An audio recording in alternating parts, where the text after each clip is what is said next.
Okay, we've got a request, people. We're doing Nickel Boys today, and that has been requested by our lovely, lovely viewer, Shawn Burley. So thank you, Shawn, for your request. Please keep them coming. We enjoy seeing movies that we kind of maybe would have never seen without you guys requesting them. So everybody, bring in those requests. We want to see what you want to see and give you a review. So let's go ahead, Jules. Let's talk about Nickel Boys, rated PG-13.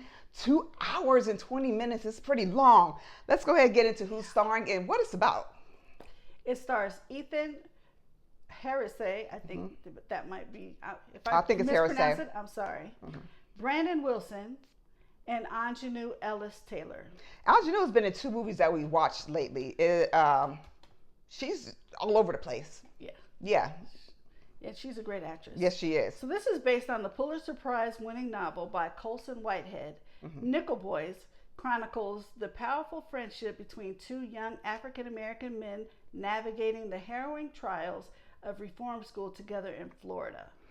Okay, so I don't want to necessarily say coming of age story. I guess I don't know if I want to say coming of age story because these boys are pretty much locked up in a reform school. That's how it is. The story itself was okay. The thing that I got about this movie, I had to kind of get used to it, is how they filmed it. Oh my gosh. It was, it was one of those. They filmed it from like one of their perspectives. And then, after you see their perspective, you see the same scene filmed from the other boy's perspective. And then one of the boys, the main character, when he's an adult, they show from the back of his head. And I'm like, oh, okay. Yeah, and when they have these conversations like that. Yeah. Now, usually when you're watching a movie and there's a conversation between us, you can hear the background noises, cars, birds chirping, people, silverware moving, whatever, wherever you're at. Now, with this one, when they're filming it like that, because what they had to do, they took the camera and they put it on his head. So that was something the actors said they had to get used to. That's why you see it so good and so close and so even. You don't see, the shaky camera that some people get when they're trying to film like that and don't do it the right way. So they filmed it like that, but what it is, they were very in tune with their conversation. It was like tunnel vision. You didn't hear anything else. You were focused in on their conversation. That's it, and that's what the director wanted to do with it. I kind of heard like very little, but they drowned it out. They drowned it out a lot, so you were focused on what they were saying in the conversation. Yeah. I wasn't a fan of how they shot it. I guess I don't know if they want to do something different or whatnot, but I wasn't really a fan of that. Yeah. And I really wasn't a fan of, sometimes they would just interject scenes randomly that I was like. You kind of wonder, like, what is that for? Why are we doing this? Where am I at in here on this movie? We could have saved some of this 2 hours and 20 minutes and not put this random scene in here. I felt the whole 2 hours and 20 minutes.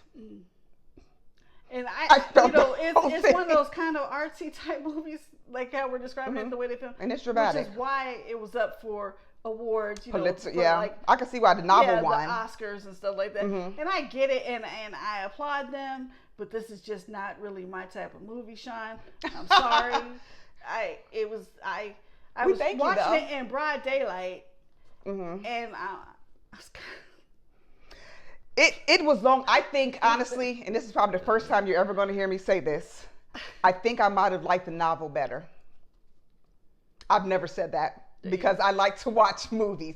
I think if I'd have read the novel first and then watched this, I understood it, but I think I would have had more of an appreciation for it. Put it that way. I understand that it's based on what went down at this school. And I have a friend that's from Tallahassee, and he's familiar with Nickel Boys and stuff. Oh, really? Okay. But I would have rather have like a little bit more information about like what was going on, really. I mean, this is mostly about these 2 guys' friendship, and I wanted to know like why are you called Nickel Boys? Did it ever really get that? Because I missed the very It has end. something to do with either where they're at or the school. It's one of those. Yeah. I think it has something to do with the school. And he told me that too, my friend. Yeah. But I'm like,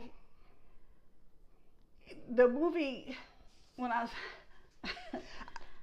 When I was watching it, it cut off like 20 minutes before I was done, and then I didn't go back to it. I'm sorry. I'm gonna admit that because it wasn't any much. Like I saw everything I needed. You didn't miss anything new. It's mostly like their friendship, and that's great. You didn't miss anything of like utter importance. The movie is what it is. It's informative. Like she said, her friend knew about Nickel Boys. I knew absolutely nothing about it. I wanted to know more about the Nickel Boys. Yeah, I think that might have helped. You told me more about it than the movie did.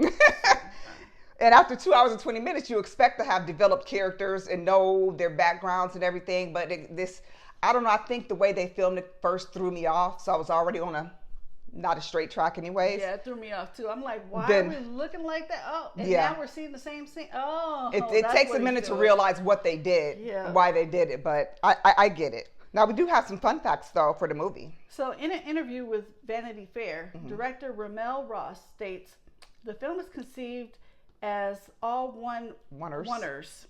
In one scene, we shot everything from Elwood's perspective, and then everything from Turner's. One from the first hour, and one then the other for the second. And then the other one, the way they wrote this is weird. Other for the second. Very rarely did we shoot both perspectives on a scene, though, because of the way it was written and scripted. Yep. We don't always go back and forth, so it's shot like a traditional film, except the other character is not there. They're just asked to look at a specific point in the camera.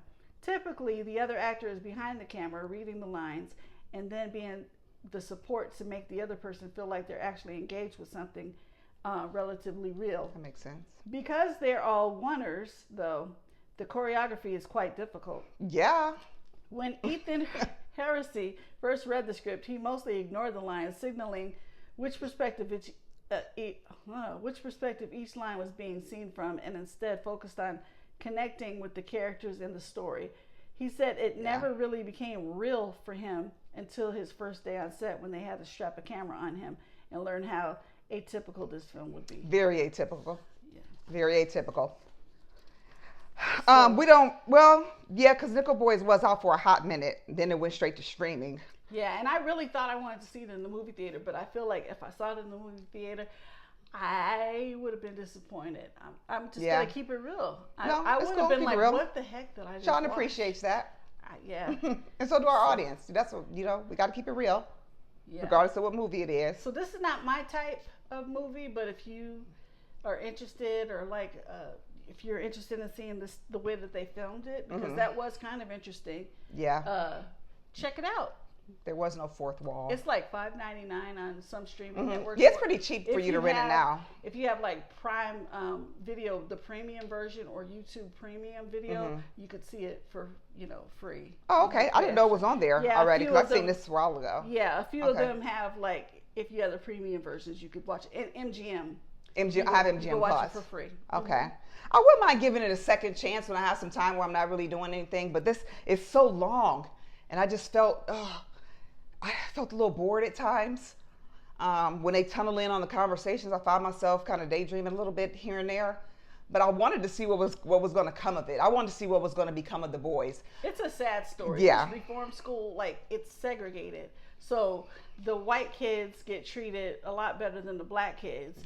And then there's a Mexican kid, and they're like, they don't know if he belongs with the white kids or with us. And he probably didn't know, dealing with, how society can be. Yeah. And they show, like, there's a scene where the young men are about to take a shower, and they're like, you get 2 minutes, and they all have to shower at the same time together with like 1 bar of soap. It's crazy. They get treated so bad. And then the whole point is, and I think I could say this because there's a book about it and the movie's been out, so this is not like, it's just for tiny. But they show Elwood in the future, and he's like reviewing on the computer, stuff that went down at that school, because there's actual articles, and I saw these articles, you could like Google them, where they found bodies buried at that school. Oh my gosh. So they were killing some of these kids. Oh my gosh, there really needs to be like an expose on that. They were beating some of them, they had killed some of them. Yeah, and they were buried all around the campus. That just sounds like a slave camp. It just sounds just awful. I would like to know what's become of some of these boys.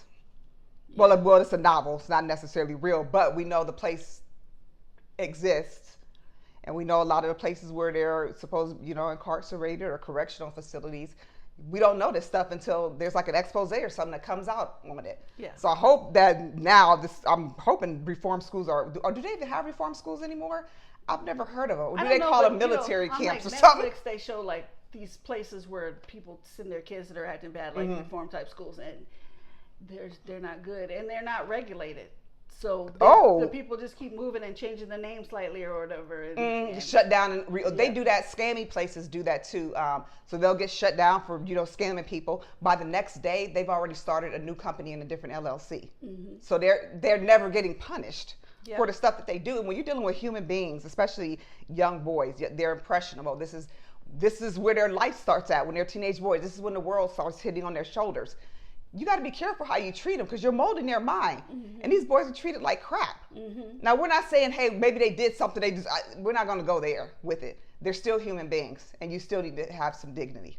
So that's that. Yeah, it's sad. So you need to sit down and watch this, though. You can't put it on, go cook, come back, watch a couple of scenes. It's not one of those type of easy movies. Yeah. You need to sit down, and you're going to watch it, or you're not going to understand it. Yeah, I'd rather see like a documentary on this or something. That would have been good.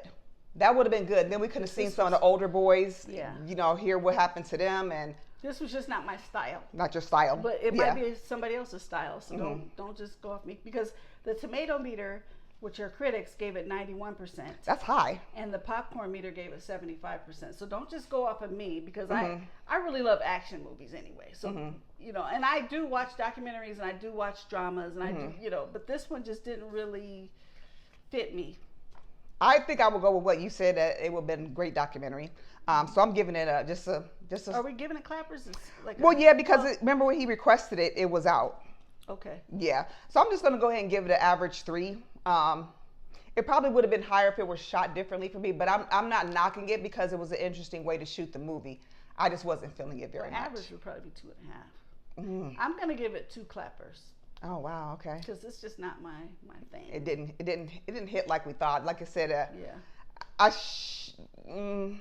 there are going to be people who read the novel, and I'm sure it's kind of close, but there's going to be different stuff in the movie just in case you did read the novel. So don't expect everything from the book to be in the movie. They did. I'm sure they did the best they could in 2 hours and 20 minutes. Oh yeah. It was very long, and you felt it. Yeah. So there you have our review of Nickel Boy. So thank you very much for requesting that, Shawn Burley. Don't forget that Jules and we are on Cash App, first and foremost. Thank you, everyone, for the donations that you send to us. They're really appreciated. Thank you. Any type of donation that you would like to make, we welcome it. We thank you very much in advance. Don't forget, we are also on Facebook. We're on YouTube. And we're on Instagram. And if for some reason on Instagram it goes over 15 minutes, it'll cut you off, but that's okay. All you have to do is go to YouTube or Facebook, subscribe, like, comment, share our stuff. Tell us what you want to see. We take requests. Doesn't matter what genre it's from. Tell us what you want to see. We'll find that movie. We'll review it. Shout you out on the show. All right? Well, thank you very, very much for tuning in to our review of Nickel Boys. It's currently streaming. And me, Thommi, and Jules, we will see you back on our next review. Bye-bye. Bye-bye.